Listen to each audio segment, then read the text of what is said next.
Welcome to the episode, ladies and gentlemen. It's Mr. Nyams. I'm here with Bruce. We have a special one today. I'm gonna start with just giving my condolences. You were Super Mega's OG. I remember him telling us the story about how he used to pick him up, go to his school when you're still in high school and stuff like that. So I just wanted to give you condolences. Um, we've watched you in the game for a very, very long time. I think your story is very inspirational because you come from being a kid who wants to rap, you get in the game, there's 7 niggas in the group, right? Obviously, the bread is split up.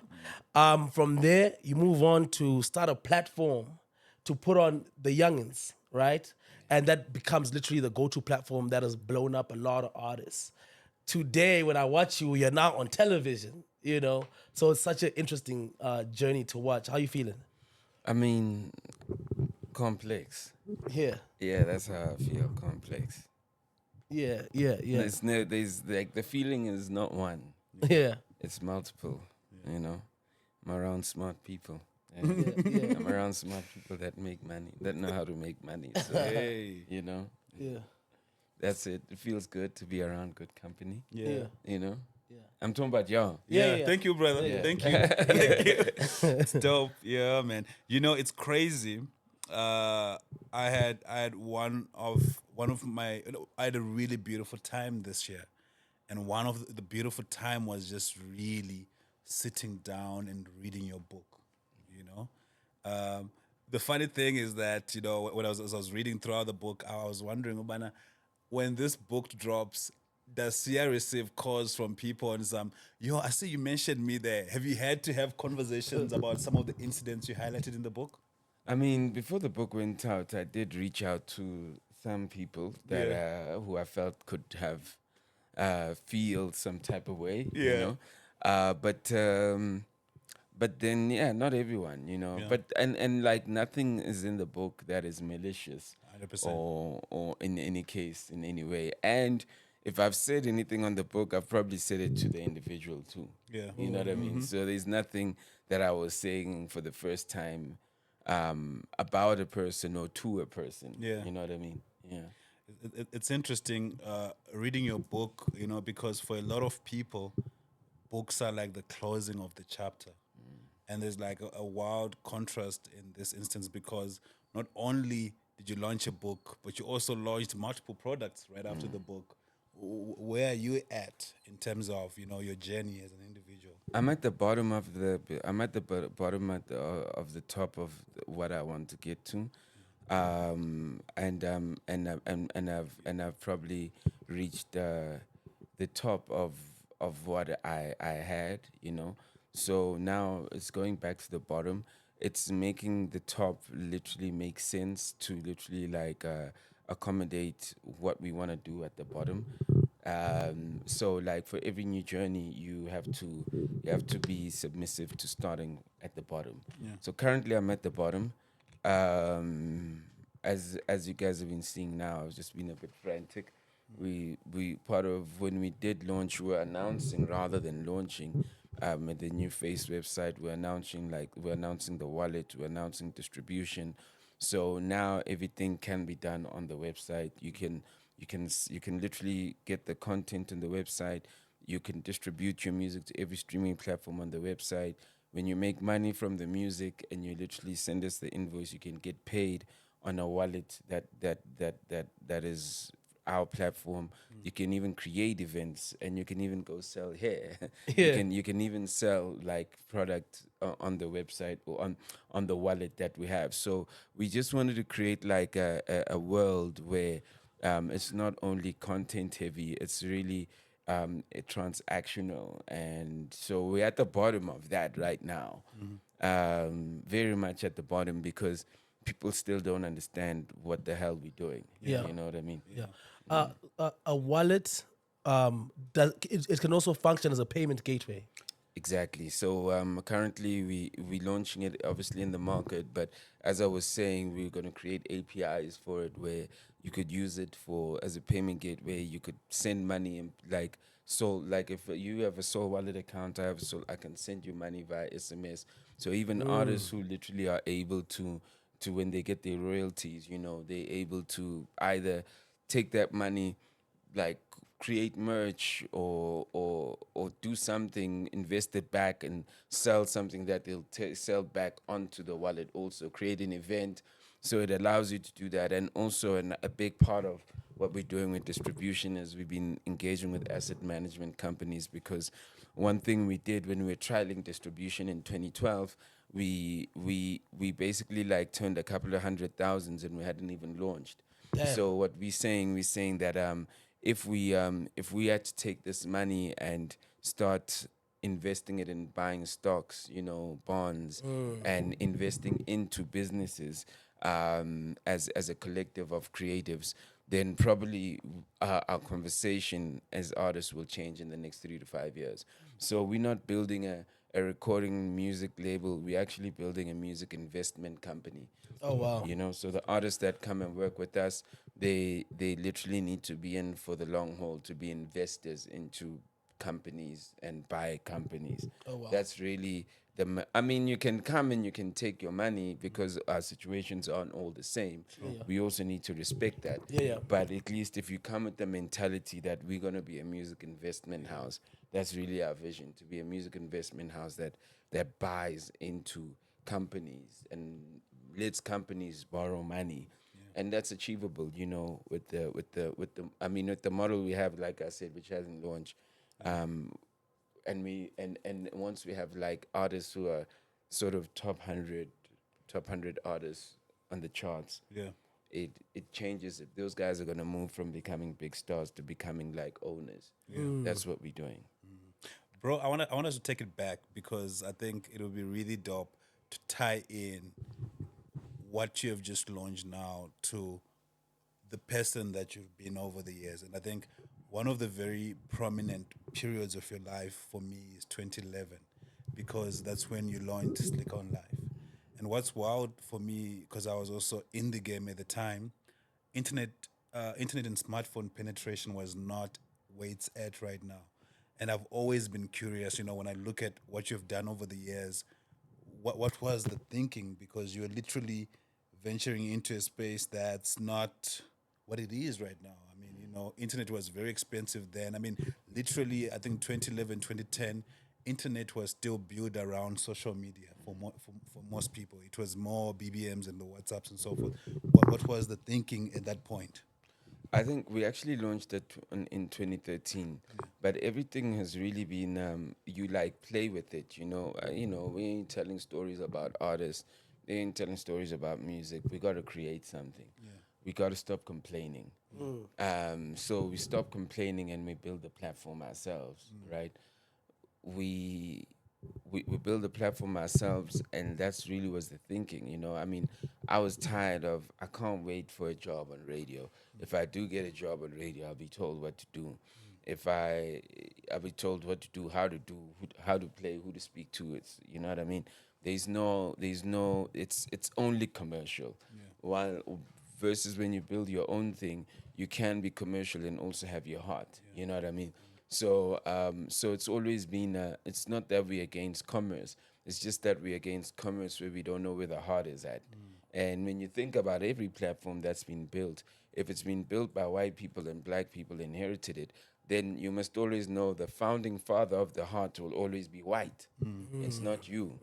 You will never, no matter how much you put in, you get into the system, you're going to find that the contract was done 100 years ago by the white founding forefather, who maybe when he was building it, it had a real purpose for the white people, not for you. So a lot of the things that we jump on, literally the foundation is always like it's always the root. That's the biggest problem with South Africa. It's like it's a root problem. It's not like a how intelligent or smart or progressive black people are currently. Everything is literally in the root. How it started is really the challenge. So that means that we've got a lot of new things we have to start. It's we can't be, if there's if you got what you're doing on your website, I've got what I'm doing, we don't need to compete. We need to actually like, Collaborate. we need to collaborate, and we need to go we the roots. Yeah. Because you see, now by being the root, I'm able to go, so, but wait, we got another problem. We got a financial problem, you know? So all the financial partners that we can have, what was the root when they literally built finances? It was maybe for business people. It was for people who have day-to-day jobs, you know? So you kind of start going, so that was the root. But where was the root for the creative? So the creative almost becomes like an addition, but it's not the root. So what if we had to build something that was the root, and then everyone else literally like is like secondary and literally helps it grow. So that's where we are. We literally at a place where Black people need to understand that like our problems are never gonna stop, because we always eating from the root of someone else's seed who wasn't thinking of us. Yeah. Worst, they could have been thinking nothing of us. Yeah. And third, they could have been Against us. against us. You know. Yeah. So when It's you hard for you to swallow. so when you think of it that way, even your comfort is not comfortable. Yeah. You know. Damn. Bro, you like, in my view, one of the most prominent Black media entrepreneurs, South African, of all time. Like, you've really cemented your legacy in the publishing space. What did that take for you to be where you are right now within that space? Because I mean, you know, if you look at the South African media landscape, it's predominantly white. The biggest players are really like white, big white corporates.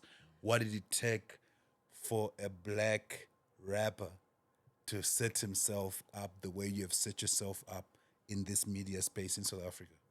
It's caring, you know. My media platform is literally like my lowest income generator. But I just had a meeting this morning about my issues with it. You know what I mean? Like, I've got other things, you know, that literally I could do jobs that like in a month, you know, a job could pay me like 1 million, 2 million, you know, like this doesn't, but I care about it. You know what I mean? But just this morning I had a meeting about with the guys I work with about the content. I'm like, I'm frustrated, you know. I mean, I don't really have a problem with the content. It's just I'm just frustrated by certain things and how we're not getting to certain things. It's just caring about it. You know what I mean? You know, we always have this idea that money is made out of like money, but money is made out of caring about things. You know what I mean? You don't see farmers literally caring about the money. They do at the end. At the end. But like you know, that farm is their family's farm. Yeah. It's an end result. Money's an end result. Yeah, you know what I mean. So it's about just caring it. It's just caring about it, and you know, I'm always for new players in the game. But I always say I don't have to be the most current person. But if you are not like 42 years old and you're probably 22 or you're 19 and you're in these streets, if you're not 42 years old with kids, with the bond, and you still wake up every day and you're worried about culture and you're worried about a content and entertainment site. You know what I mean? It's cool when you're 23 to think that, 100%. we need this, but have the responsibilities of every adult and still like worry about the culture and still worry about why didn't we have the content, why don't we have this, and still worry about the culture. Then you can say that you're beating me. But right now, you can't say that because you're young and you're in the streets that you're popping. You No. probably have all the time in the world to be doing those things, and it's like, I like that you say that. Listen, I don't have to do this. Yeah. You know, I could literally decide. Listen, I'm done with SlikourOnLife, and I'll still be living the life that I'm living right now. So Yeah, it's not like your life is dependent on this to this point. I'd say my life is dependent on it because it's where my heart is at. It's where my happiness is. My mental health. Yeah. You know, my mental health. It grounds you. Yeah. So I would say my life depends on it, you know. My life depends on it because even for me to escalate to go to other things and make money, I've got a point of reference. Yeah. You know, of where I studied it. Where's my incubator where I do like content that's like bad or content that's not good? Yeah. You know, where's my incubator where like we write things and we're like, this is my incubator for me to go to everyone else and go, yeah, you know, in a small scale I can do this. Yeah. So it's also my incubator. Yeah. It's my workshop. It's my place where I workshop, you know. the bigger ideas, the business that the ideas that make the million, the ideas that this is my place where I start. You know what I mean? That makes a lot of sense. That's very interesting because for a lot of artists, let's say from your generation, when you guys were popping, you had a verse on my own, you know, with Double HP and what's the name? And Selvin. Salvin. I've never been able to pronounce that Yeah, name. yeah, yeah. I read it weird, but that verse encapsulates the journey. A lot of artists from that time went through that, where you know you're hot, the music is popping, you know the crowd is with you, so now you're famous, right? And then you know the music money starts slowing up because now there's new people in the game. You know the game will always appreciate the new guy more, and then when their career finishes, now they feel like they don't have a purpose anymore because they're stuck in hip hop, you know, and they don't know where they can take this thing forward. Like you see, Benny McCarthy was a soccer player, then now he's a coach, right? Which is basically what you did from being the artist, and then you moved on to being the coach, right? But a lot of artists, you know, from your generation, like that story ended up being crazy. I don't even think it's even a generational thing, you know. I think it's a mind state thing, you Yeah. know. It's a mind state thing. It's gonna happen in this generation too. Yeah, If yeah. the mind state is 100%. not different. Yeah, yeah, for sure. You know. But like, you know, the thing is that I always say um if things are done because you're hot, then it's not real. You know. Damn. So like, you know, What do you mean? it's like I could be hot, I could be trending, and like every door opens because I'm hot and trending. All those doors that are opening because of that. It's not a real thing.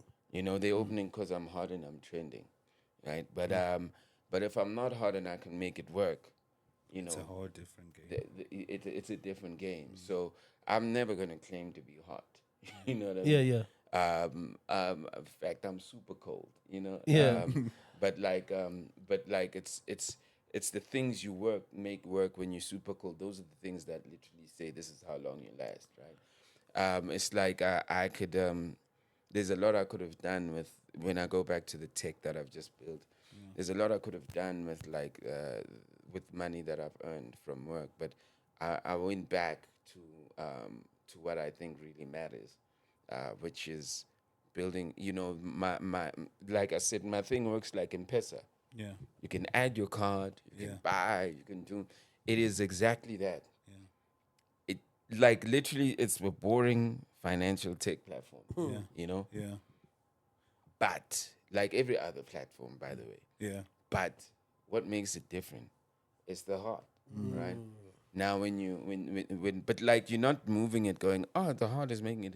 It's what we're about to do. You Yeah, know what I yeah. mean? We're currently running events from testing it with like a couple of event owners where we shit. I actually missed this call that I was waiting for. Not a problem. Not a problem. Can I You can take please it. You take can this? take it. 100%. Um, Yeah. You're talking about your heart. yeah. So I'm just saying, you know, uh, and some people literally, you know, you forget that you're trying to be great. Yeah. You know, greatness doesn't mean that you're gonna be hot. Yeah. You know what I mean? Greatness is a personal thing. You're trying to be great. You know, you're already successful, but like, can you be great?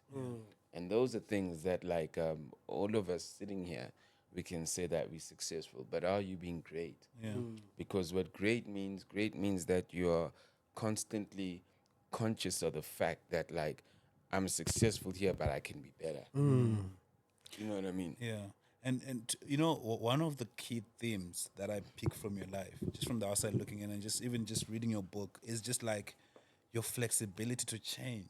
It's wild for me because, you know, I've picked up that like as human beings, it's very easy to get caught up in the space where you like, listen, the most comfortable Slikour has been is being a rapper, and I'm going to stay in this corner for as long as I can. And I was just like recently reflecting on an interesting transition that you did with SlikourOnLife, where you stopped entirely just focusing on hip hop and you opened it up to like Amapiano and all the other genres in the country. And it got me wondering how difficult a decision was that for you, coming from someone who was widely for the longest time rooted in hip hop. Was it a difficult decision for you to make? It's always black culture. Yeah. I always go, hip hop is an American thing, and when I was covering it, I was covering it from the lens of South Africans. That's why we don't do international content Yeah. for us. You know, I'm not even tempted to do it Yeah. because it's always about black culture, Yeah. and it's always about youth culture. So if the youth culture evolves to Amapiano, who are those kids? Those are the same kids who are coming from the hood who are rapping. Yeah. So, why would I close my door to those kids who are actually building and developing something that's going to the world, Yeah. If they'll give me the space to tell these stories, I will, But if they want, I'll still tell them from what they feed us, Yeah. on the platforms, right? Um, I don't, people. I don't need to be their friends. They don't need to be my friend either. But they are doing incredible work, and sometimes you don't need to literally like have shake that. I would have covered an international story, Yatrik, and I've never met him. Yeah. So why can't I cover a Daliwonga Kamampele story or Fellow T story? Why do I need to meet him? You know what I mean? And when I meet him, like, he doesn't have to acknowledge me. He doesn't have to go, oh, gee, or whatever they do. You know what I mean? He could ignore me for all I care. Yeah. You know what I Yeah, mean? yeah. It is what it is. If I want to do an interview with him, if he's available, cool. If he doesn't do it, you know what I mean? It's like it goes back to I don't need to be hot. I just feel I can contribute. I see the value that you bring. I think you are hot though. You know what I mean? Yeah. But I ain't saying I'm hot. I'm just consumed, and I love what you do. Yeah. You know. So it wasn't a hard decision for you at all. It was a natural progression, being able to make that switch. I can always literally put my people first over anything else in the world. For me, that's always going to be the thing. How much does the rap money slowing up have to do with that, Slikour? How much does it? The rap money slowing up. I mean, I don't make any money. No, on no, that. we're talking about the transition from being a rapper to SlikourOnLife. Because at that time, I don't think you guys were as hot as you were before. You know what I mean? You mean me for me being a rapper to Slikour Yeah, Life? yeah. I remember I'd already left rap 3 years ago. By the time I started Slikour Life, I got into the agency game. So before I got in 2010, literally I was at like I'd already quit. I dropped my last album. I was tired in 2010. I consciously said I'm tired. I literally walked out myself. You know what I mean? And then I literally went to my mom's house. I just sat thinking about my life, my parents' house. And then I started doing agency stuff, started going to agencies, selling my ideas until like someone called me in and I became a partner. And that was like 2011, 12. Second Life is 2013, 2011, 12. And then in 2013, I built this platform. And 2013, I was multitasking. I was at the office. I was writing articles at the office, writing articles. And one day I said, this shit doesn't work. I need to choose what I want. And then I decided on SlikourOnLife and left the corporate world. The first time I was getting a proper salary, because even when I was an artist, it's like sometimes it's up, it's down, and then because you're running a business, then you have to pay for this, you have to pay for that, as a musician. But here I was earning a salary like everybody that works, and not issues. Literally, like it's coming to me. It's a nice life, I eh? don't have to pay this person. I don't have to. I'm the one that's getting literally paid. Drama free, bro. I'm telling they paying me. I'm the problem for someone Yeah. else that owns a business, And here I am once again in my wiseness. I want to leave to go start an online platform that literally has no prospects of making money when people are saying that like That is websites expensive. and websites are the business of websites is ending.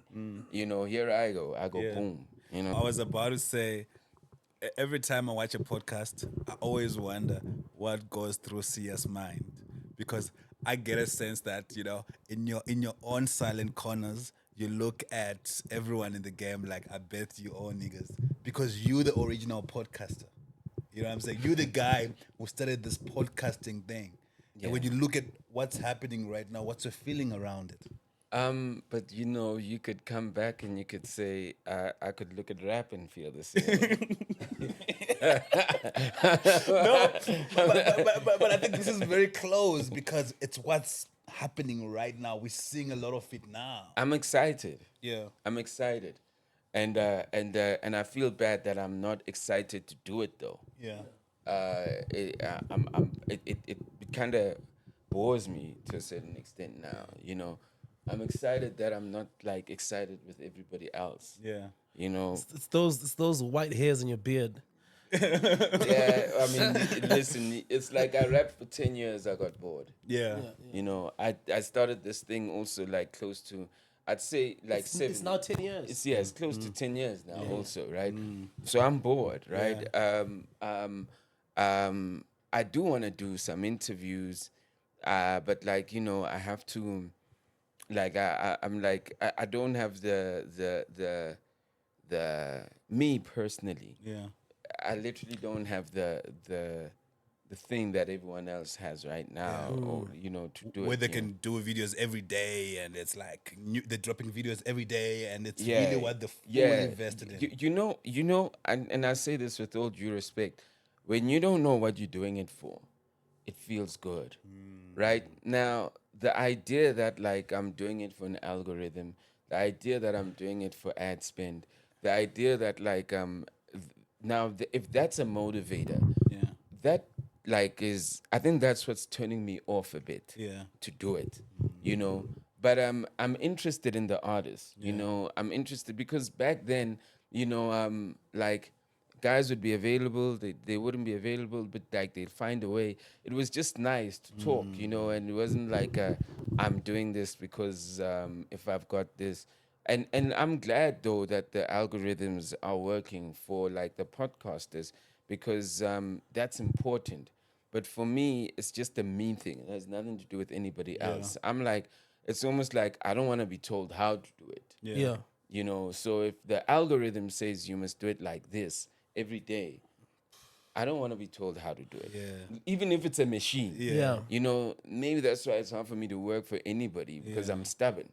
You know what I mean? So whenever now it gets to a point where there's even I used to always say this with rap. It's like with rap, what literally really got boring was that when we did it with Skwatta Kamp, we never knew what was the result. Now when people knew that you could get money, you can get awards, you can get a girl that's like in this place, I never knew that I'd be going out with a girl that's like this. I never knew that I'd have a drop Hi, top. you went out with all of them. All of the top ones, baby. Yeah. And I never knew that I'd have a drop top. I never knew that I had like property and like blue water bay. But I never knew that when I was walking in, it just happened, right? I mean, immediately when people go in and you start feeling the energies chasing this idea of what it can be, you have to do a lot of self kind of searching and kind of going, what am I still doing it for? You know what I mean? And also when the cool thing I like about the podcasting environment, at least with the guys I've been speaking to, all the podcasters, like we've found a place where we're going, how do we kind of work together in the business end? And guys are open to that. Yeah. So we're having those conversations with a couple of podcasters saying, how do we get into, because yes, you can get your ad space on YouTube, you can do all that and that's great, but what about the things they can't control, which we can control sitting here. So it's those conversations where we're saying, how do we literally like also control the money, because as far as it goes right now, the money is controlled by a global company all the time. And the global company will pay what it pays, whether it's good or bad, depending on where you are in the spectrum, right? So how do we also then have those relationships? It's like we become so comfortable with, and there's nothing wrong with this as a side note. Just to be honest, just like not everybody can be an entrepreneur. There's nothing wrong with being on a platform that actually pays you if they're paying you well. There's nothing wrong. But I think success is when, if I'm the MD of SlikourOnLife, I want to speak to the MD of the guy that's spending media. 100%. And the only difference is that the MD of YouTube literally has got more money than me, and has probably got more reach than me, but I'm just as important as the MD of YouTube. Facts. Yeah. I mean, what the fuck? The difference, and the MD of YouTube is not a founder also, so I'm actually more important. You know what I mean? well. You know what I mean? So I'm not only an MD, I'm also a founder. Yeah. But I don't carry myself with that arrogance. Yeah. But I must know I'm a Yeah. founder. Yeah. You know? Yeah. So if I'm sitting with a media company has the rights to kind of go to me, listen, founder X, you're not doing well because of 1, 2, 3, 4. We're looking for this, and a third. Yeah.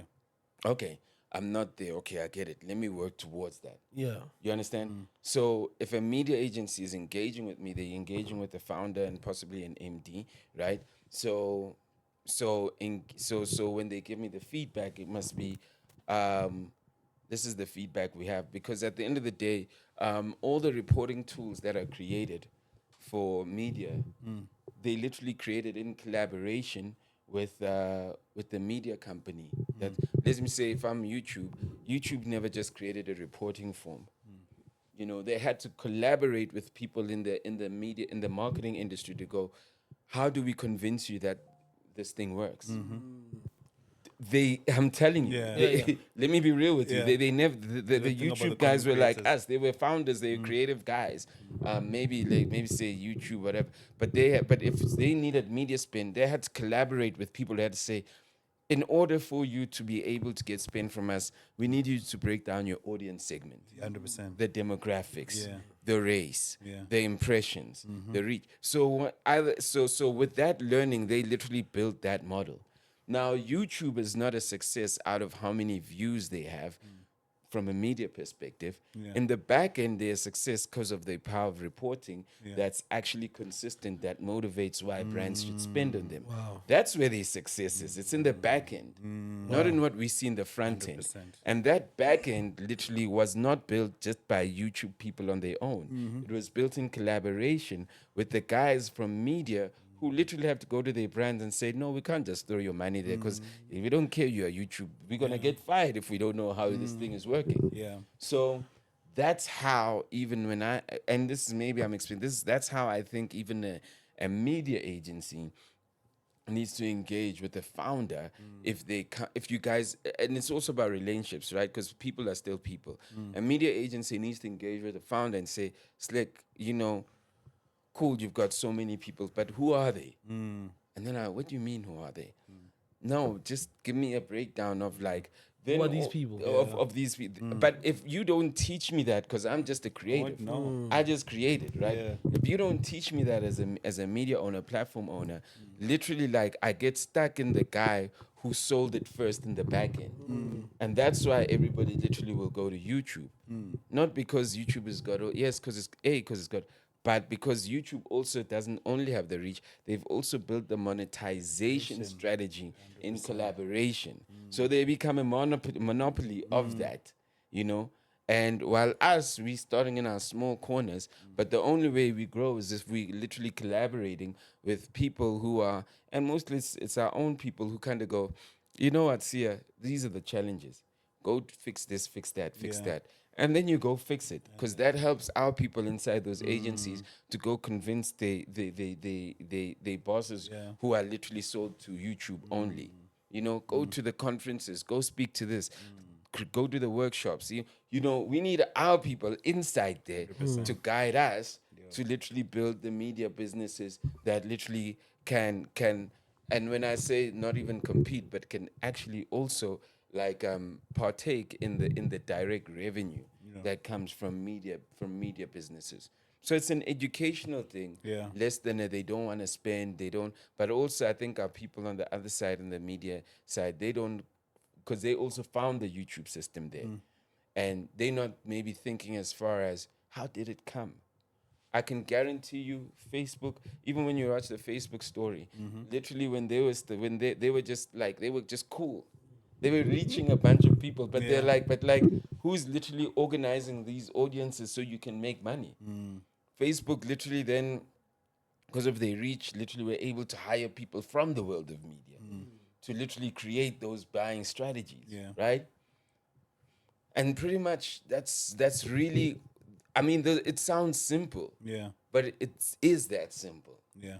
But it's like we make it complex. What I'm getting from that is that the quality of information you're exposed to has a lot to do with how far you can take anything. Of course, and that's if you're a media guy and you go, I want to help my people, it's which is sometimes the intention with a lot of the media guys. Yeah. I think the help is not only just going linking me with the client and with the campaign. Yeah. Maybe the help is you can see what the other companies, global companies, are presenting from a back end perspective, from a data perspective. Maybe give me your time also.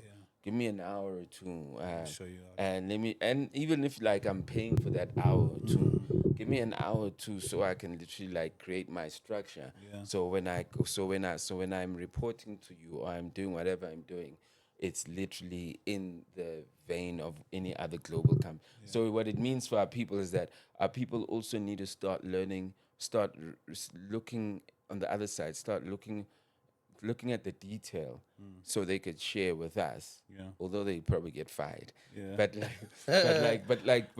it's just, I'm just saying the level of help Yeah. literally is thank you for the campaign. Yeah. But how are those guys? Why are those guys always getting the work? Yeah. You know, what are they doing? Because we cannot just say they're white. Yeah. What are they doing? They're doing something different. Because I'm constantly with black people also. You know what I mean? Yeah. You know what I mean? You know, so it's those learnings, but it's a journey, and I have faith in us. I think it's a matter of time, and it's us not attacking each other, meaning media owner, media buyer of color. It's about us literally like really coming together and finding where we need to help each other. You know? Yeah. I think for me, what's dope about what you're highlighting is that you really, as an individual, walk the talk. Because I can think of the number of times I've had to call you like, yo, bro, I'm interacting with this problem. How do I navigate it? And I think the dope thing about you is that you're always willing to be on the phone and be like, yo, Bruce, this is what I think. I think you could possibly speak to this person. I think that's really dope.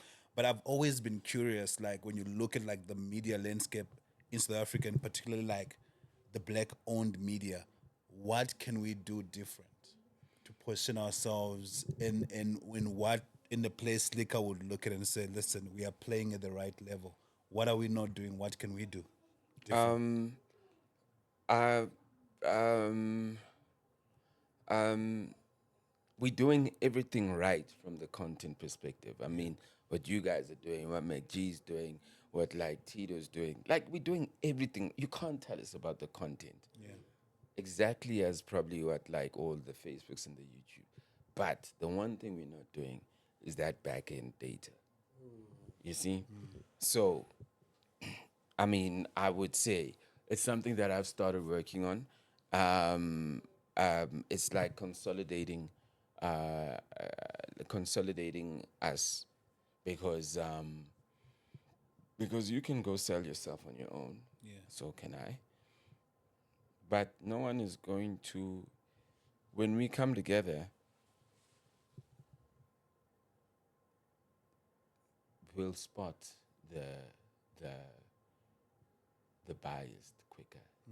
You know, when we come together, the pie will multiply tenfold. You know, because let me use an example. What is Facebook? It's a consolidation of multiple users. What is YouTube? A consolidation of multiple users' weight and their engagement. So what do we have? We just need to be a consolidation of multiple media owners with our users and our engagement and our services to create that content. Yeah. I mean, I already got a deck. I'm ready to go to market. You know, I'm just trying to see who's jumping on board. You know, I'm ready to go on market because let me tell you one thing. We're not going to win until literally we're sitting and they're saying, for this group of media owners, we've got X amount budgeted for summer. Yeah. That's the conflict. You see, they don't have money budgeted for you now. Yeah. They don't. They don't have money budgeted for me. He needs to be a politician, man. know? I didn't realize that he was tying it into his platform. I'm tying it into this is what we do. That's What the hell incredible. are we doing here? That's incredible. You That's know, incredible. What are we doing here? That's incredible. You know, there's no money budgeted for none of us. Yeah. So all creators can come on that platform, and then so does it also function as some sort of association? We're not an association. We're not politicians. Yeah. We literally people who literally have an agreement that I have a license to go sell. And you can sell 980 stuff and that kind of vibe. That's all. I just need your permission. That's And incredible. then I come to you and I go, and then you go, and this doesn't work for me. Like now, there is a campaign I am selling, and one of the guys has come back and said, you know, it's a personal thing in my family. Something like this happened, so I wouldn't run this campaign. You know, done. Okay, cool. I love that. Same, you know. So my thing is that um, um, we keep on building these walls against each other. You know, when actually we should like be. If this is your wall and this is my wall, then we like this. But what if we like this? You know, and what if we like this? Then all of a sudden, when we like this and we go, okay, are you ready to take a step? Yeah. Let's move. 1, 2. When we like this and we come in, Move different. we move differently. The impact is not the same. And when I say that, like, you're not planned for a campaign, I'm saying when the campaign is happening today, and everything is signed, everybody's like, then that's how you edited a campaign. That's how you edit. But what we want to do, we want you to, when you start doing your financial planning be for top your of media mind. spend, you're literally going and spending money on this channel, this channel, this channel, and this channel, which is us now. And now all it is for us, it's a matter of just like now coming back and going, well, that they selling nappies there. I don't think that works for you. Or you go, I don't, it can work because you know. I have this category that has an appetite for that. Exactly. You know, so we doing it the wrong way. You know, because I can put together my numbers. Not only that, I've got a whole tool for influence. I got a tool that all these global companies are using. Yeah. I got a tool for influencer marketing. I got a tool literally that can literally see like that could literally see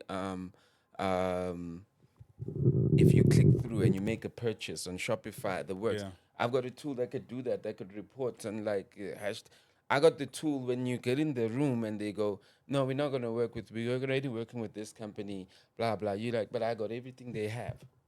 And then if I have all my brothers and sisters, literally from a media perspective, and then also then I've got my wallet, where my wallet, we could literally drive you to go purchase, and my wallet allows you to go purchase. Yeah. You know, so my wallet can literally drive you to get a voucher to go purchase with your client. Man, right now, as black people, if we actually work together, we bulletproof. 100%. Our solutions are better than half of the white solutions coming in the world. Yeah. We bulletproof. The Jen? only enemy is us. Yeah. So I mean, this is a live request. Jen said, "Skipper and Yom Zansi, or you folks, you need to get in touch with Slikour. We need to get this thing going because I think that we have the numbers collectively. We do. We have the numbers. But guys are always, and I don't know whether it's just me, but guys are always out for my head. It's crazy. I don't know if it's just me. I feel that guys always feel that they have to beat me. No, I think the way I perceive it when I look at you, And that's why I don't want to do it anymore. yeah, you know what I think? I think that you reflective of everything most players aspire for. You know, when we look at you, we're like, damn, Slikour really got it all figured out. You're working with brand after brand after brand after brand to a point where for a lot of people, they can't understand what they are failing to do. And I mean, that's something that you have a better grasp of to say, listen, this is where you guys are slacking. Instead of them looking at you that way, I've had the privilege to be able to call you, be like, yo, bro, how do I navigate this? And I think that's what's lacking, to be able to say, yo, what can we learn from Slikour? How can we collectively come together and actually build something that can benefit all of us? Yeah, you know, I mean, okay, maybe, you know, but like,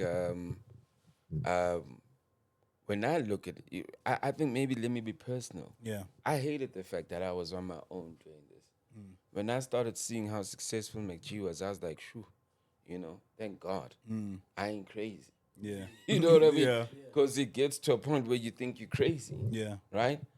And I see all these guys doing these, I'm like, phew, I hope they're going through the shit I was going through. I ain't crazy. You know what I mean? but then I get inspired by them, right? I Yeah. get inspired, and it makes me go, so how do I now be a if I inspire you to start, how do I now make you never stop? And I can't make you never stop by doing what you saw me do and you're inspired by doing. So now I step back from the game and I go, okay, I know I went through this. I know you're gonna have this, this. So when cats think that like I'm trying to I'm not trying to take anything.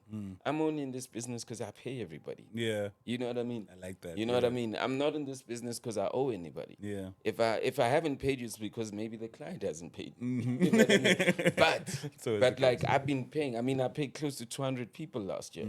You know what I Damn. mean? I pay people. Yeah. Once off, often. That's the only way you work in this business. You Yeah. pay people. Facts. You know what I mean? Courtesy of the brands that have obviously worked with me. That's Yeah. how I was able to do that. Yeah. But I ain't trying to take anything from anybody. Yeah. You know, I mean, there's it's terrible because it's also a bit hard for me to move with the heart that I have. Where I mean, I was running a campaign with like a brand, and something went wrong in the campaign from media agency briefing side, our side. There was a mistake, but you know how that goes. If the media agency makes a mistake, it's going to be your fault, right? But anyway, like there was a mistake, and that mistake was there was a bigger company that was involved, a big global a big retail company involved. Yeah. That mistake happened with them.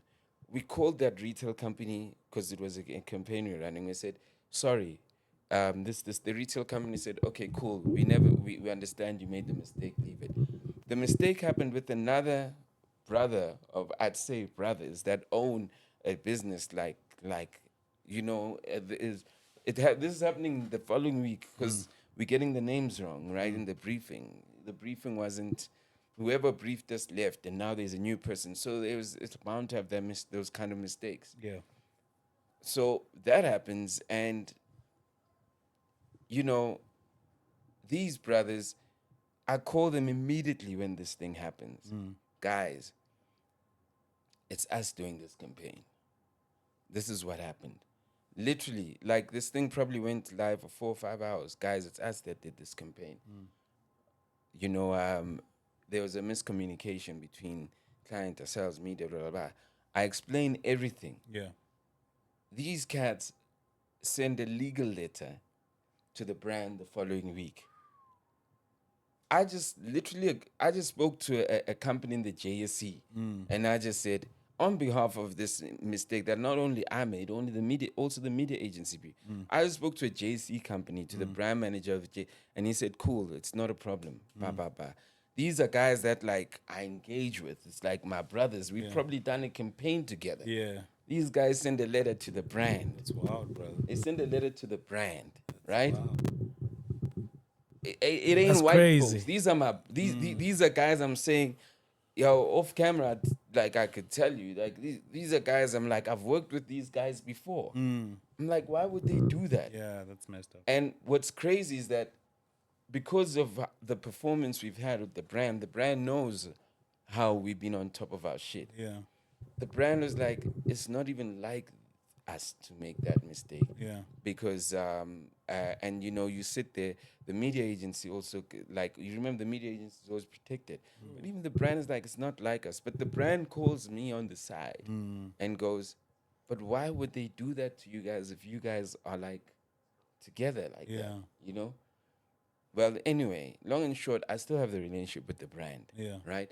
It did interrupt some things just course. generally, you know. course. But you know what hurt me the most is that it's my own brothers. Damn. Guys that I would literally like if someone had like you had to call me or someone to say, you doing this, and I go, I don't do this, but these guys that I would refer, you know, did that to me. It's wild, brother. You know?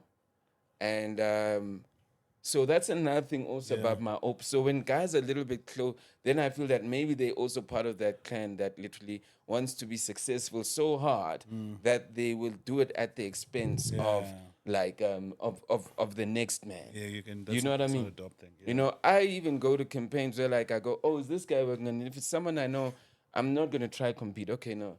I've sat there in campaigns where people go, yeah, but Skipani is doing it so, but we want you to. I said, no, no, no.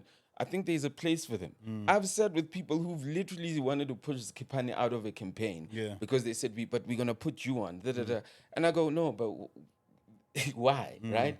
What are they doing? They're doing, no, no, no, no. We'll do this. Yeah. I've done that. Shit, even 2 weeks ago, I did that. Yeah. Do you know what I mean? So I just don't understand, man. I could be in a position where I say, no, fuck them. Yeah. It's not like I don't need the money, by Yeah. the way. Yeah. But like karma's a bitch, right? Yeah, But for sure. maybe that's the leadership that this comes with. You know what I mean? Like if you reflect on your journey, the amount of beating you took. Because I always look at, like, for instance, your video work. I was always curious, being in media myself, about like, yo, bro, is this profitable at the time you were doing it? So I think that, and now when you look at what's happening in the game right now, it must be a proud moment to say, yo, like you said, I wasn't crazy because I invested in this thing at a point where everyone looked down on this thing. And I think maybe your earliest videos could have had like 100 views. You know what I'm saying? And to keep doing it with those numbers, I don't think many people right now would keep doing this podcast with low numbers. Everyone is literally sitting down and thinking, listen, how controversial can I get to get my numbers in the right place? That's whack. And that wasn't your play. Your play was really, listen, I'm really about the culture. So I think when I look at you, I'm just like, yo, maybe everything that's happening to you is what comes with, is the mud that comes with the rain. That's the leadership. That's what you've been doing over the years, is just like showing us that, listen, guys, you can also play as a black marketing agency in a predominantly white-owned business. And you also switched that up and said, actually, on top of that, you can also really play as a black media publisher to the same level as a News 24 owned platform. And I think that's what you have done over the years. And I think, realistically speaking, you won't get kisses throughout that journey. There's always going to be people who are going to look at you and feel like, yo, but Slikour, how's this a thing? Why is this happening this way? But bro, I think you have a beautiful legacy. And I'm trying not to get too drawn into that. But what I wanted to actually quickly transition to is you have been in the music industry for so long as an artist, as a publisher, as a marketing agency. At what point, what insights are you looking at that make you think there is a gap that SOLDistro needs to address? Like what's happening specifically in the game that's making you feel like we need this product? Well, firstly, SOLDistro was sitting as an idea pre-COVID. Yeah. Not the name. Okay. The idea to distribute the music was sitting, and I was speaking with different people, but no one was getting it. Yeah. Pre-COVID, I had this idea. I found a company like in 2021, December, that was literally keen to give me a shot. Yeah. 2020 December. So throughout the years, it's been like back and forth. So that's why we had a chance in 2022 to test it out. Yeah. Go live, test it out back in the back end. Just off the test, that's why I say that's where we kind of made that as those couple 100,000, right? Yeah. The vision has always been there. Yeah. It's just about the timing, the right people. So because artists were uploading music for downloads on our platform, we're like, why don't we just distribute? Okay. People don't know that like Master KG or what's the company's with again? Open mic. Open Mic was literally a referral of mine to Africori. Lionel came to me and said, can you help me with getting my music to streaming platforms? And I said, that's not what I do, Then he went to Open Mic, then he went to Africa. I actually introduced him to Africori. Oh, wow. And look at the story right now, right? Yeah. So even though I knew I was building it, I wasn't going to hold it. Because Lionel needed it, right? So I referred them to there. But then it was, I never want to start things. I don't want to make my problems other people's problems. Yeah. So I don't want to start my distribution and I'm fighting with the distributor, this guy, and then you go and see, but you said, and then I'm like, so it has to be clean. Yeah. So the gap with distribution is that distribution will always is anyone can do it. It's just that there's no real black companies that do it. Okay. Firstly, you know, and now I understood when I did it in a year why there's no real black companies that do it. It's because it creates a lot of liquid cash that people don't claim. Now, if you understand that, you go, oh damn, I'm sitting with, like, as an example, you've made 10,000 per quarter, you don't collect it. If I've got 100 artists that have made 10,000 in one quarter, do the maths in 4 quarters. Damn.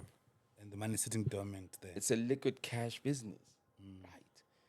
So, fair, you can't, you like, man, you make maybe like 20 times that amount in a weekend. Yeah. Or 30 times that amount in a weekend. Yeah. But it doesn't mean that money is useless. How do I make the money useful for the artist? You have to care to think that way. How about we invest in bonds and stocks and this? How about we actually we get ownership in businesses and start buying, because this money is sitting there. Now, Not doing anything. now that changes. Now I don't see a gap in distribution. Now I see the gap in a music investment business. You understand? So one small thing leads to another. Yeah. But I know you're gonna need your money, and then you're gonna be hit by bank charges, and I'll pay you in a traditional bank. So how do I help you so you don't get hit with your bank charges? Then I build my own financial system. And my financial system, what does it do? It allows you to get the money. Yeah. You can have a SlikourOnLife virtual card, which can allow you to make online payments and e-commerce payments. And at the same time, you can send money like mobile money to anybody that has the wallet also. Yeah. And you can also create your own events. So within this platform, and sell your hair and your merch. Oh, wow. And your merch and your beverage, right? So within this platform alone, you are able to build, in a year, you can say, I've made X amount. You're able to build your financial profile by adding various things and including your royalties. Yeah. Damn. And what that does is that now we start speaking with banks, which we are, and the banks are going, okay, is this how you want to present this world to us? Maybe we can start considering this world for financing. Yeah. I mean, one thing leads to the next. So now we have to prove the case. But I can tell you off the bat, there are like 3 banks who are literally saying, come close. Not me. They saying, this is how you're presenting this culture that we have not seen that we see as a priority, but we just don't know how we can work with it. So what we're doing right now, I'm building a platform to move all of us forward. You know what I mean? Yeah. That's very, very interesting. Yeah. I was going to mention the other. And so just a sign. So that's why I'm saying, I don't know why why my own people literally are making me the enemy. Yeah. You know what I mean? Yeah. It's like, Not everyone is going to be your tribe, you know. That's just the problem. and let me just also, I've given them too much time. There's not enough of them to actually make it. The majority of folks literally, we work in a collaborative way. You know what I mean? Yeah. Okay, go ahead. Oh, you want to address that? Yeah. No, I really like that. So, bro, tell me. So, from the distribution aspect of it, are we placing that on streaming platforms with that? So, please walk me through. If I'm an artist and I want to use SOLDistro, please walk me through that process. Okay, cool. So let me just do this, right? Let me first remember my pin. Okay, so let me just try to do this quickly. I'm going to get on to SlikourOnLife.co.za. How much time do you have? Okay. I'm going to move my next meeting, right? Okay. I'm going to get on SlikourOnLife.co.za, which they now need to change.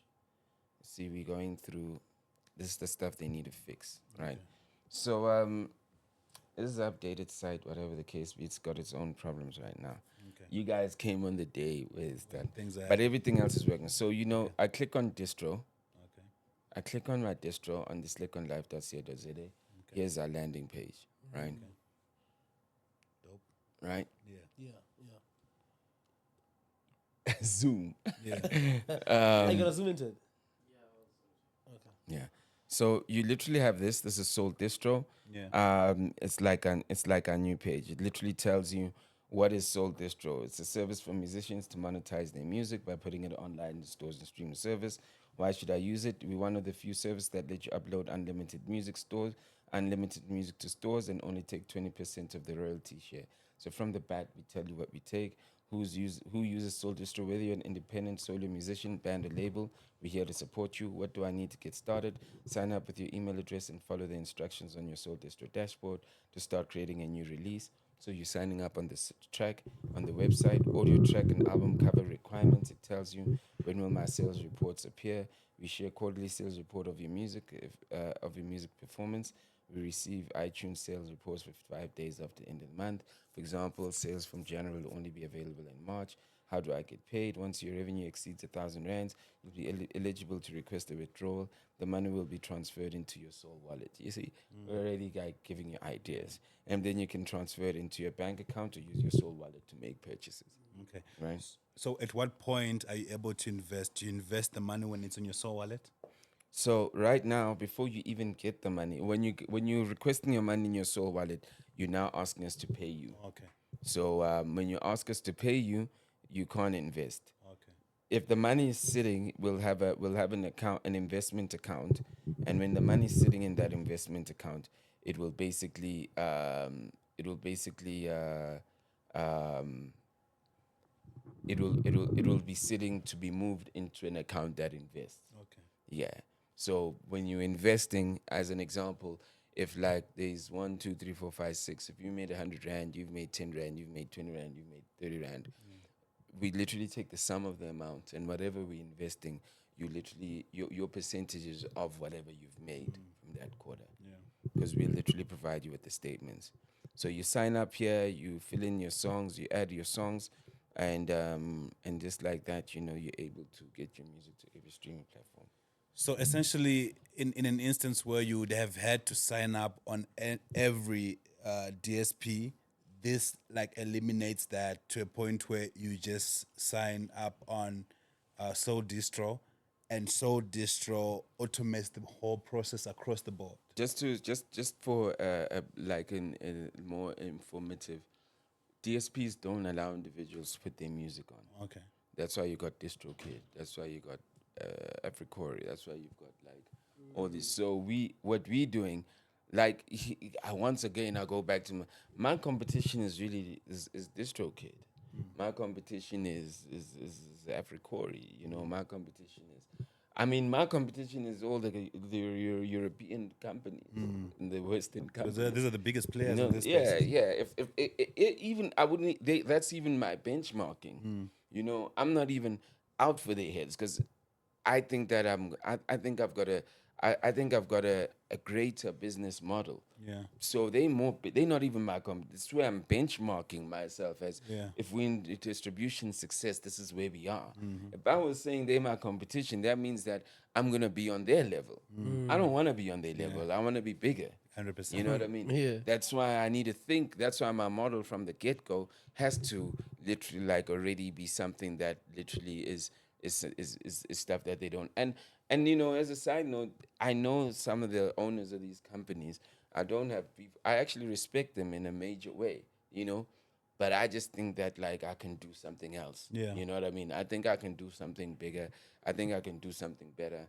And I think I care for the not just the music, because I can't say they don't care for the music. I'm sure they care for the music. Yeah. They wouldn't be in this if they don't. 100%. But I care for the people immensely. Yeah. You know what I mean? And my work shows that I care for the people immensely. I literally have done this for nothing. Yeah. I've been doing it for nothing. Yeah. You know what I mean? Yeah. Bro, tell me from an interest point of view, because I mean, this product has been in the market for quite a bit of I think maybe it's a couple of weeks now. Yeah. Yeah. Where is the bulk of the interest? Is it indies? What does it look like? Remember, SOLDistro has been in the market for a year, and mostly what we've been doing, we've been speaking with. It's just been people in our circles. Okay. So I think what we were discussing with our team now is that like now we want to do like workshops. We want to meet up with artists directly, and we really want them to change their minds about the music in game, and they need to really see it as an investment game. You know, the shows could be where the money's at or whatever the case be, or endorsements. But we want guys who literally like are saying, you know what, I want to secure my future, 100%. um, while I'm actually having a dope time. Yeah. Because right now I might be in Europe, I could be here, but 3, 4, 5 years will I be able to get there without a booking? It's tricky. You know what I mean? And what have I done to ensure that? You Yeah. know, we want guys who it's not things that they think of. It's boring, you know. Yeah. But we'd want to take a lot. It's not pain. It's not. It's gonna be painless. Yeah. And they have to make 1 or 2 meetings just to set it up. And Yeah. if they've got somebody running whatever they're running, they need to just check the statements as their wealth grows. You know. I'm gonna create like a wealth company, a Yeah, music wealth company. yeah. Which I think has been the problem for a lot of musicians for a long time, is that to be a successful musician, it takes a lot out of you as far as your focus. Because I see some of my guys like they wake up and they in studio until 6 a.m., 7 a.m. They go to sleep, they wake up, they're back in studio. You know what I mean? So the time for you to go and focus on learning about investing, learning about these things is you don't really have the time because you're competing when it comes to this thing. So I think this thing will solve a lot of, it'll have a lot of solutions as far as the industry is concerned. And I mean, to Slicker's point, I mean, we have enough scenarios of artists who have, once they start being at the peak of their careers, they're really struggling. Yeah. And we're saying that if there is a platform that positions you guys to say, yo, listen, I'm already not touching this money as is, whatever amount that is. Why not capitalize on the opportunity and actually utilize that money to make you more money? If there's an opportunities to buy stock or bonds or invest on the stock exchange, whatever, if there's that opportunity, capitalize on it. Because I think if there's one thing that I'm not too excited about when I look at the local media landscape, musical landscape, is this crowdfunding situations. They're not nice. And I think if the tools are there, let's utilize the tools. Yeah, I mean, truth be told, everyone says artists aren't investing, artists aren't doing this. Fair. So isn't that a gap? Let's build it then. Yeah. Let the artist still be an artist without them having to worry about am I investing, am I this? Let the artist then build build a wealth platform for artists. Build it, that's the gap, Yeah. But the thing is that it won't be built because most artists aren't white, you know. But I'm telling you, white folks will build it for their own artists, you know. So it's gonna be built by a guy like me who still needs to go ask white people how to do it because they've probably done it before. Yeah. But that's okay, you know. It's they're very they as much as they were what they called back in the day when there were people who were fighting for black people and the white people fighting for black people, missionaries or Yeah, whatever the case yeah. be. As much as they were political missionaries, the economical missionaries who give their time to help us as people of color Build this because they thing. genuinely want us to build, which is good. So once again, it's lessons, Yeah. Bro, before we wrap this up, please give us a bit of insight on what to expect on this book. It's a book that I really enjoyed. I want you to share a bit. What can we expect in this book?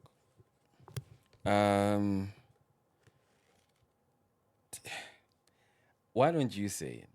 Okay. Fair Yeah. enough. Dope, man. So I just want to quickly speak about this book. I really, really, really enjoyed this book because I did not know, bro. It's the craziest thing. I didn't know you had played in the marketing agency space at all.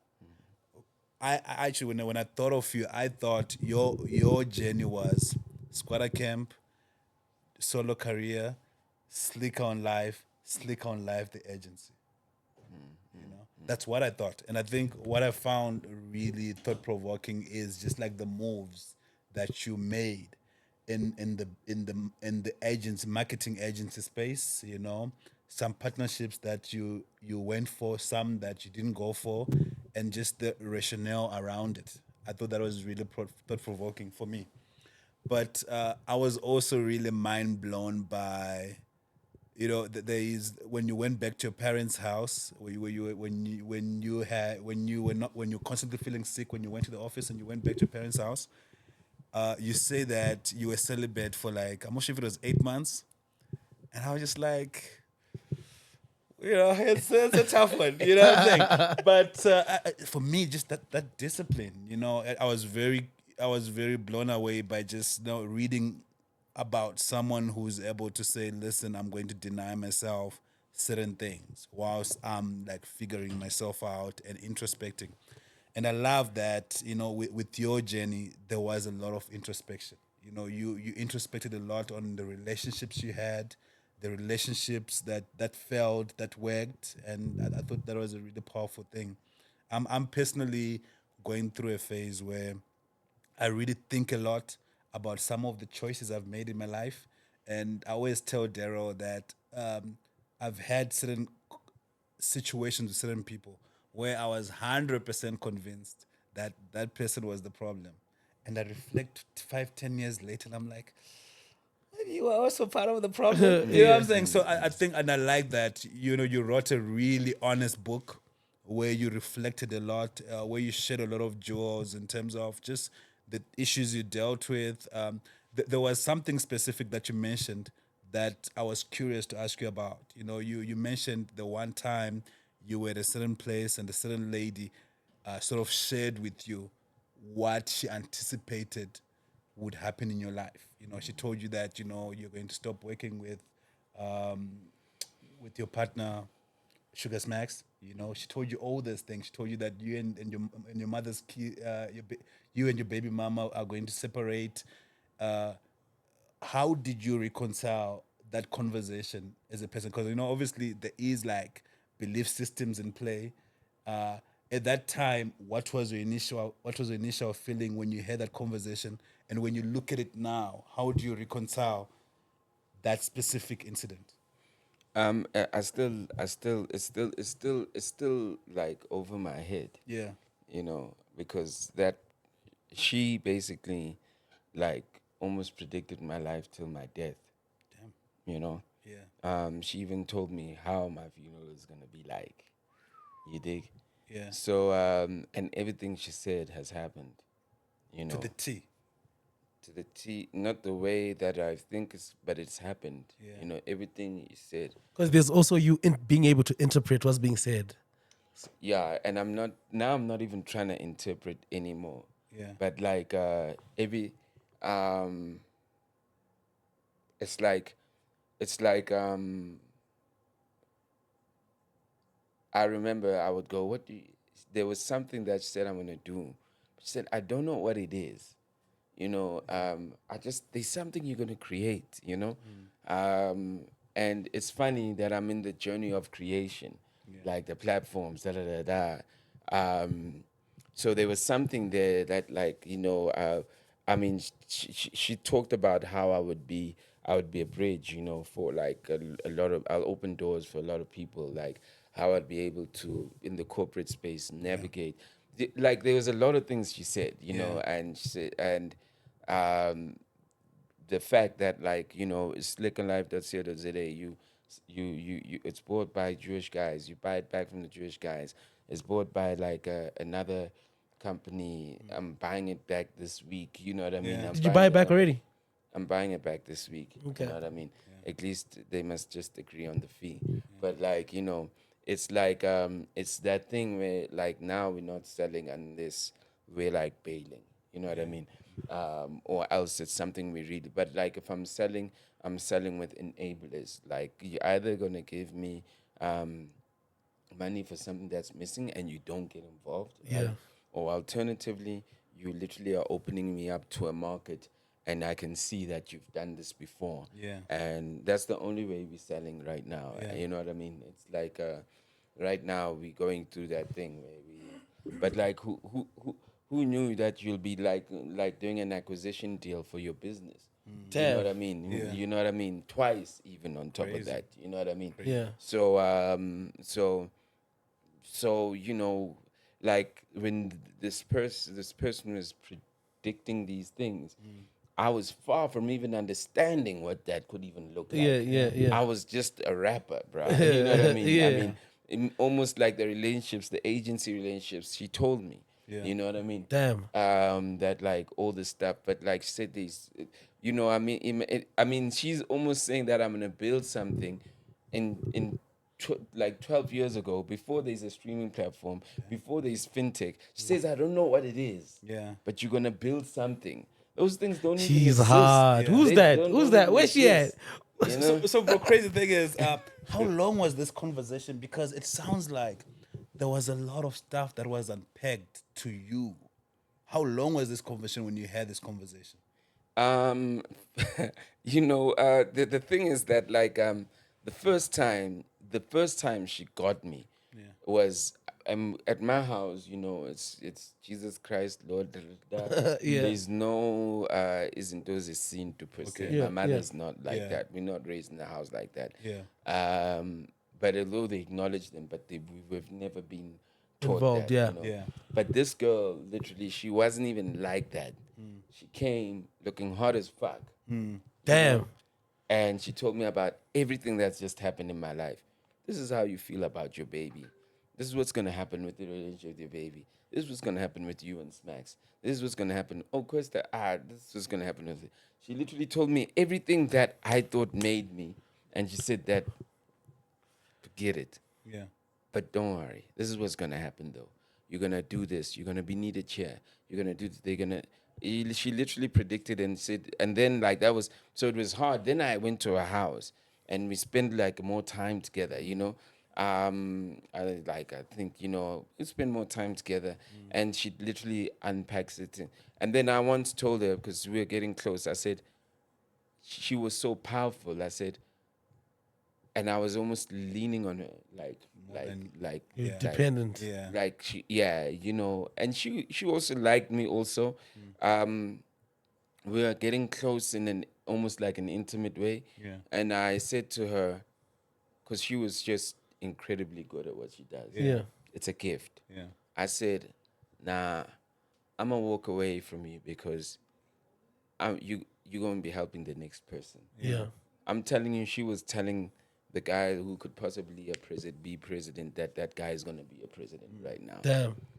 The guy who could possibly be the next president. Yeah. This is like before he was in a new party and started his own. He told that guy that he's going to be president. Damn. Around the time that I was being told my stuff. Damn. You know. Yeah. And it's not like she throws bones. Yeah. She just senses it. Yeah. You know. Is she black? Yeah. Bro, like so from I'll never name her. yeah. Because I don't. Because she's actually very famous. Oh damn. You know. But I don't think people know That she has that gift. She has that gift. Yeah. And that's how she got me and to speak like because she's like, don't you remember me? You met me a few years ago, and she's just like she just had me sitting there, sat on my lap, and I was like, Slikkour's a wild dude, man. But bro, just saying, she was just, I mean, she's you like here, your pants are up to here, bro. Yeah. And I'm in Cape Town, just minding my business. Yeah. And you're just gonna come up to a guy you haven't seen in years, Yeah. like as a string, and you're gonna tell this guy that I need to tell you about what's gonna happen in your life. Damn. She was preparing me because if she never prepared me, I probably would have broken. I probably would have, I don't know, maybe considered suicide. I don't know. Yeah. Because my life was about to go. But she literally was like saying, it's going to go whoop. You're going to go down. But I need you to have faith, you know, because this is what's still going to happen. So when you're interacting with all these events in your life that you've almost been foretold, are you? What's the vibe like? I mean, do you go through some of these events and be like, "Oh, well, I knew this was gonna come." So I don't want what's to your know. vibe? I don't want to know. I'm learning to feel things myself. This feels good. I'm also learning to kind of like know to remove myself from things that repel me, things that like. And I ask myself quicker: is it me desperate for this thing? Because if it's me desperate for this thing, it's probably not written in my destiny. Yeah. You know. So if I feel like I'm desperately trying to get it, then it's not mine. You know, so I literally step back and I go, what is mine? And then I look at mine and I'm like, why is mine coming so slow? You know, why is mine taking? But the thing is that it's mine though, and when I get it, it will multiply as it should. So that's also taught me not to. It's like, as I said, if I get called and they say, "Yo, we want to work at say hip hop," I want to, and they don't, or they go, they want to work at, like Skippan, as I was using them as an example because you mentioned them. I mean, if I literally like say, yeah, remove them, or I keep quiet, and I know who they are. If I don't know them, I don't know them. Okay, Shabi, you know, but I know these guys. Yeah. I'm not saying they're my friends either. Yeah. You know, but I know them. I have conversations with them. I want them to work out. I want them to be a success. And if someone who literally goes, yo, and I know they say it in good faith, they want to give me the business, but I don't go, no, they're my guys. I just say, no, but you should also still consider them. You know what I mean? In that sense. So part of my thing is that I'm not going to get anything by putting anybody down. Yeah. I'm not going to get anywhere by taking money from someone else, or literally like by saying, hey, umu bilona, or why ungayenzi so. My things are not going to, even that's why even the website SlikourOnLife is not going to be writing articles about like putting people down, turning. That's it, because we literally just going to tell stories that are constructive. If that doesn't give hits, it's okay. But we're not going to pull someone down for us to be seen. Damn. We're not going to do that on purpose, by the way. That's You know what I profound. mean? He's been consistent You know, in that thing. you know what I remember? I remember the Kid X interview after the cash time split, and Kid X was muted. You know, I'm sure he was talking some shit. There's a whole period really? where he's muted. And I'm like, damn, that's crazy. That's a slicker kind of thing to do. Yeah. I mean, it's firstly, you know, it's important for us to take out good energy. It's important. But good energy is not gonna make you succeed. Good energy is not gonna get YouTube and Facebook and all these guys calling you up. It's all the energy of excitement, all the energy of putting your own people down, all the energy of making fun of somebody. That's so crazy. That's the energy that's gonna get like you the money. get you the that's views. gonna get you the views. It's gonna get the companies reaching out to you. Yeah. You know, as long as you do it tastefully, all that stuff literally is what literally makes success. But all that stuff in the biggest scheme of us as people counters our progression. 100%. With regards to building an energy of positivity and love and growth and making money out of love. Because let me tell you, that's why I use the farm as an example. We're supposed to have food. Yeah. We shouldn't be fighting for food. Yeah. We're supposed to have the land to make the food. We shouldn't be fighting. We shouldn't come in the suburbs and feel like, now that I need to get this, I should be getting that work from media. Yeah. You know, I shouldn't be pulling you down to say that if I've done everything correctly, I should be getting it. But if I never got it, that means that like there's something I never did, or maybe it just wasn't mine, and there's a reason that I don't know why I'm not getting it. Okay. You know? 100%. So that leads me to my next question, which is, what made you feel compelled to have that conversation with Kwesta on camera? I don't know. Because you have a personal relation with the guy, right? Yeah. I don't know. I think it's hard. Like Kwesta and I can talk, you know, and I'm still his OG, you know. Yeah. And when I say OG, not industry OG, I think like big brother kind of Yeah, thing. yeah. And I think that like he knows how I feel about him. So even being in that camera, it was hard for me not to be that guy to him. You know what I mean? Yeah. It is hard for me not to be a brother to him. Yeah. A bigger brother to him. Yeah. It wasn't another interview. You know, so yes, we could have had it. They wanted to do an interview. We could have spoken, but like when I'm sitting there, the only thing that comes up is the truth. Yeah. You know, I want you to succeed. Yeah. I want you to succeed. I sat with your mother and I said, you know what I mean. You know, I want you to, and I'm not there taking care of you now, but because it seems like you've got. But I want you to succeed. I don't care how it sells. It's personal. Yeah. Like the I want everyone to succeed because that's where my heart is at. But Kwesta is like, it's like my brother. That's your little brother. It's like my brother. It's like my nephew, like my blood relative who's working in the industry. So when I'm talking to him, it's really personal. You know what I mean? You know, and that's really what it was. It was, I don't know how else I was gonna be. Yeah. You know. I think it's, if there's one thing that you've been consistent about, is wearing your heart on your sleeve.